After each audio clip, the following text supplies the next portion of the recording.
Hər vaxtınız xeyir olsun Simnarə. Sizi və bizi izləyən izləyicilərimizi Mingəçevirdən salamlayırıq. Prezident Kuboku 2026 beynəlxalq reqatası dünəndən, ötən gündən artıq start götürdü. Bugün isə Mingəçevir şəhərində artıq yarışın rəsmi açılış mərasimi keçirilir. Açılış mərasimi çərçivəsində hazırda olduğumuz Heydər Əliyev prospektində artıq birazdan idmançıların paradı keçiriləcək. Paraddan sonra isə rəsmi şəxslər və idmançıların müşayiəti ilə Heydər Əliyevin abidəsi ziyarət olunacaq. Ondan sonra isə artıq saat 19-dan etibarən yarışın konsert proqramı ilə davam edəcək tədbir.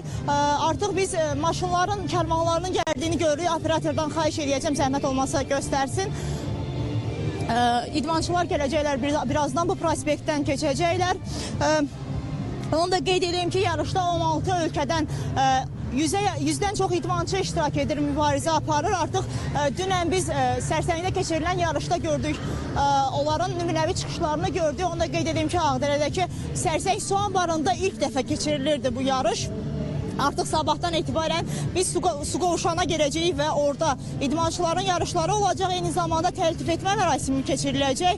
Daha sonra aprelin 30-u və mayın 1-də isə Mingəçevirdə yarışlar start götürəcək. Biz də bu yarışları, idmançılarımızın uğurlarını mütəmadi olaraq izləyicilərimizlə bölüşəcəyik. Mənim sizə bu saata çatdıracaqlarım bunlar idi. Söz yenidən sizdədir.